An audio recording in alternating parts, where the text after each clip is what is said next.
Ito mga paps, magandang umaga sa inyong lahat. Mga paps, mayroon tayong i-share.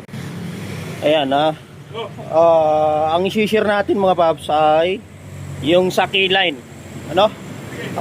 Ito trouble, paano ba pag trouble ng keyline? Ang keyline na ilan ba ang wire talaga ng keyline ng mga Honda Click B1, B2, B3, 125cc, 150c. Yan, halos parehas lang yan mga paps, no? Ngayon, i-share natin sa inyo kung ilan ba talaga. Para sa gustong matuto at nais-aralin ito, paano mag-troubleshoot, kung may mga problem, may mga error, dito po dinadiagnose o kinakabit yung aparato o yung diagnose tools, no? Nandito sa ilalim. Lahat ng Honda Click nasa ilalim, no? Share natin ang keyline. Ano yung keyline? Ano ba ang voltage or ano ang kulay ng ground at ano naman yung voltahe ng papunta sa ECU. I-share natin yan, Ayan mga paps, bubuksan natin to. Nandito lahat ng click nandyan, no? Kaya sa mga nais matuto, ito sundan nyo lang mga paps, no? Nagtatanong kayo, ano ba yung keyline? Nasaan yung keyline? Ayan. Pag tinanggal nyo yung takip, makikita nyo, natakpan yan dito. Konting paliwanag lang tayo, mga paps. Papaliwanag lang natin ang yung keyline. Ito yung keyline, Sisir tayo ng mga kaalaman para matutunan nyo. Tingnan nyo yung keyline.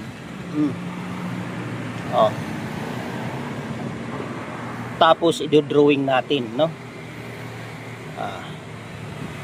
Pag nakaganyan mga paps, nakaharap yan, yan,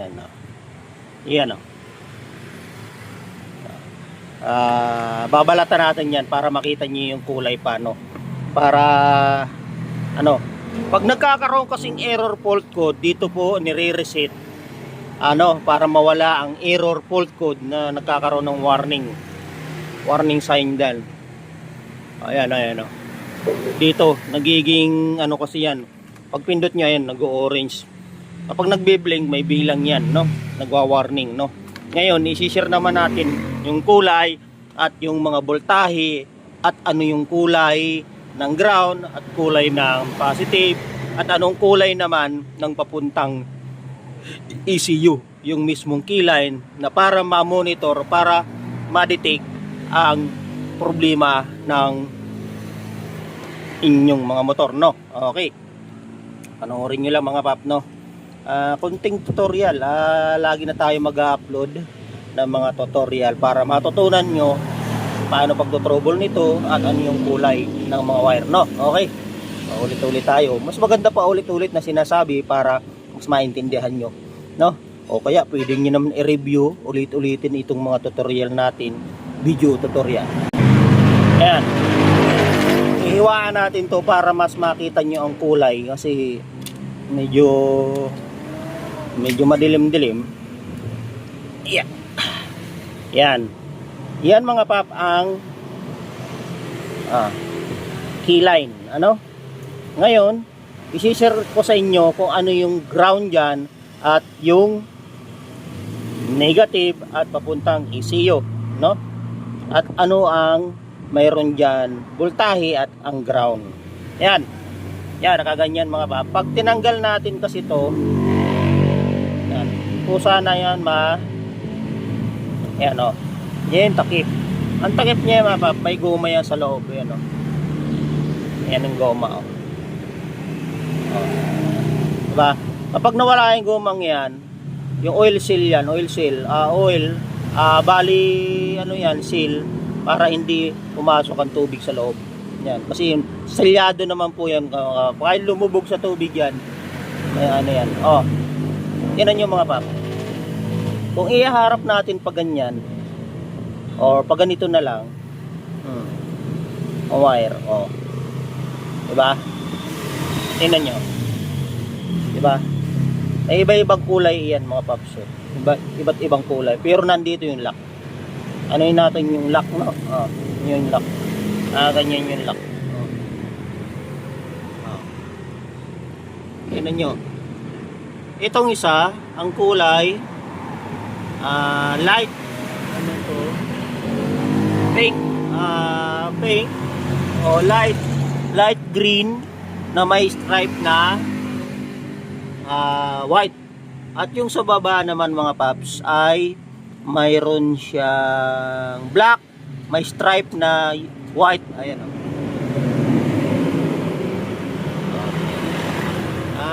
At ito pure brown. Yan, pure brown. At ito naman green na may black. Ngayon, paano ba pag troubleshoot nito? Ano ba diyan ang ground at ano naman yun positive diyan, no? Ngayon, kailangan may para matutunan nyo, no? Ayan, oh. Test light, no? Tutok natin, no? Para mas maintindihan nyo, no? Mga bab, no? Mag-share tayo ng mga kalaman na matututunan ninyo. Ito yung test light natin na pang FI, ito. Ayan. Yan. Pang FI yan. At yan. May ilaw yan, yan. Tingnan nyo, ilaw yan. Ito nyo mga bab. Ilaw yan. Ngayon, patay pa yung susi, no? Nakapatay pa yung susi, no? Oo natin. Ayan, troubleshoot muna tayo, no? Kung ano ang diyan. Para malaman nyo kung anong positive diyan, negative. Yung clamp nitong test light ninyo mga pap, ilalagay nyo sa positive, no? Yan, lagay natin sa positive. Tapos itong dinidikit sa negative. Ayan. Ayan, nag-ilaw, di ba? Ngayon, ang hahanapin nyo mga pap, yung ground. Tingnan natin kung ano ang ground dyan. Ayun. Ang ground mga pap ay itong green may stripe na black. Ang ground. Ang iba dyan mga pap, wala. Tulad nito. Ito, mayroon na. Mayroon. Yung black, yellow, black, white, mayroon, ayan, umilaw. Tapos itong orange, tingnan natin, wala. Ibig sabihin ito wala, no? Wala yan, ayan, dalawa, ayan, tingnan nyo, ang mayroon lang po talaga, yan, ang green na may stripe na black. Ayun naman, babalik ta rin natin, no? Babalik ta rin natin yung clamp. Ilalagay naman natin dito sa ito mga paps, no? Sa ground yung clamp. Okay sana sundan nyo para magkaroon kayong ideya, no? Sa mga nais mag-aral, matutunan nito pag-troubleshoot ng keyline. Paano i-troubleshoot ang keyline gamit ang tester. Ito yan Okay. Ngayon nakapatayan mga pap, no? Wala yung kuryente. No? Troubleshoot tayo dito sa Yeah. Pag ganyan mga pap, hindi umilaw, tingnan nyo sa mga fuse, baka may pumutok.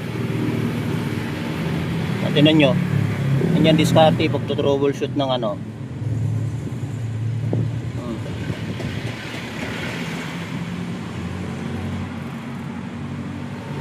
halos lahat mayroon, no? Dapat iilaw yung test light na yan. Wala, no? Wala yung brown, walang linya, no? May problema to mga paps, no? Kailangan iilaw yan. Ilaw na eh.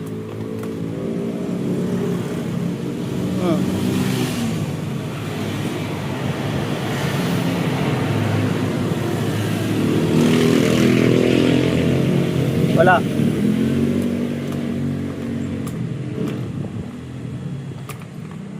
Yan, hindi siya nagkailaw mga pap, no? Dapat nag-iilaw yan pag sinusi. Try natin sa iba. Ayan, yan. Ayan, black. Ayan. Ibig sabihin, yung black na may stripe na white, Siya yung may kuryente no. Oh.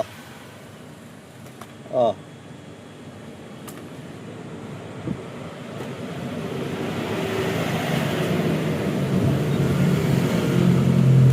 Ayan o, tingnan nyo. Black na may stripe na white, siya yung may kuryente, no? Ang brown na wala, no? Ayun. Ang negative diyan mga pap talaga, itong blue na may stripe na black, at positive niya yung yan, yung black na may stripe na white. Yan mga pap ang may linya, no? Ang ground diyan, nag-iisang ground lang talaga diyan mga pap, ito.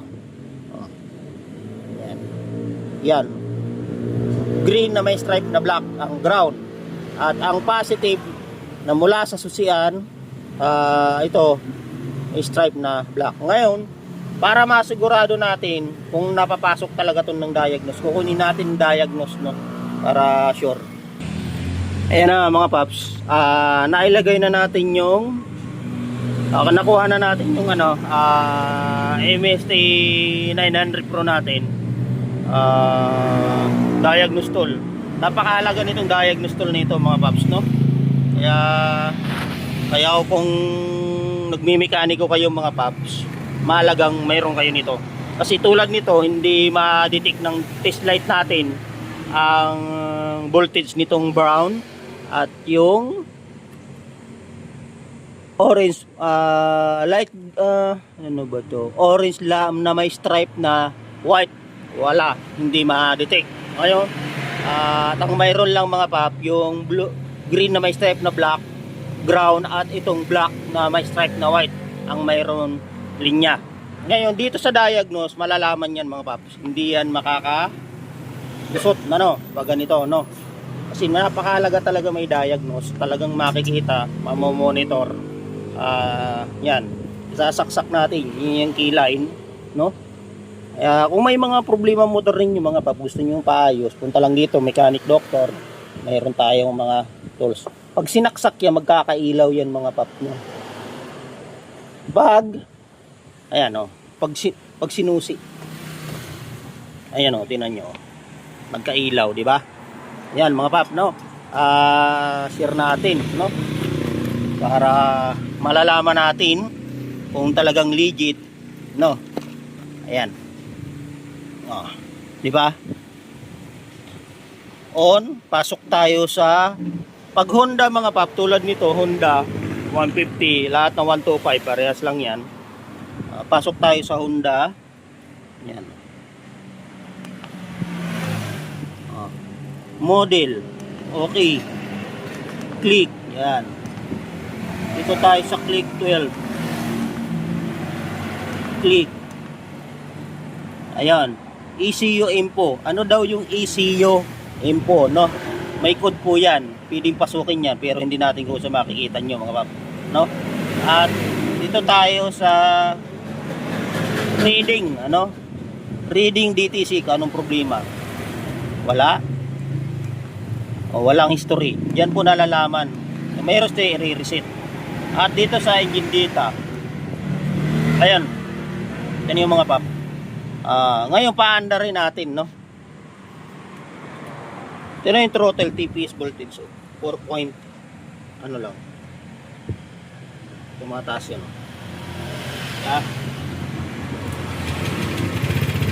Ayan, tingnan nyo pag umaandar mga papo. Mababa lang po mga papa ang speed nito. 1413. Ayan mga pap. Kasi nga po ito mga pap nakakarga, no?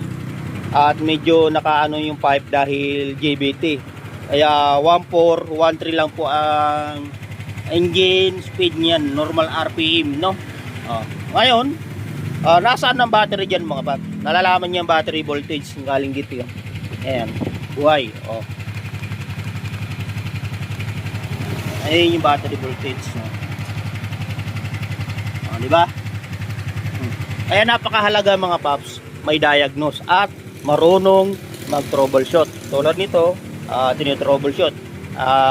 Dapat mayroon kayong tools, proper tools at paano magto-troubleshoot. Huwag na huwag po basta-basta kayo mag-aano dyan. Kasi minsan hindi na-detect ng test light kung ano yung negative at positive. Ngayon mga paps, naituro na natin kung ano yung negative at positive dyan at yung keyline. Ang keyline dyan, malalaman pa natin yan. May titistil, gagamitin tayo ng digital multitester ang gagamitin natin. Ngayon, pinakita ko lang sa inyo na mahalaga na may diagnose at nasaan ang keyline. Ayan o. Ayan yung keyline. Okay. Yan ha. Kaya mga paps, sa mga gustong matuto, panoorin nyo lang lagi itong YouTube tutorial natin. Mag-upload na tayo ng iba't ibang technique, no? O, ngayon ang RPM yan 131415 yan, no? Nakakarga yan. Naka 62 yan, 30mm natural body, 150 cc injector, kaya nakakarga yan na panggilid na yung mga pap. Ngayon, okay, tuturo mo na naman natin, pahabain natin tutorial na ito yung sa multitester, digital, kung ano yung negative, positive voltage, no? Okay, ayan ha. Okay mga papa, panoorin nyo lang YouTube na channel natin. Araw-araw tayo open, no? Ayan, Mechanic Doctor. Please subscribe my YouTube channel. Please follow my FB page. Panoorin nyo next tutorial. Ibubukod natin kung paano pag-troubleshoot gamit ang multitester, no? Malalaman nyo ang kulay ng wire at ano ang voltage at ano yung ground, no? I-drawing natin, no? Okay, maraming salamat sa mga customer nagtitiwala at sumusuporta. Open tayo araw-araw. Marami pong salamat.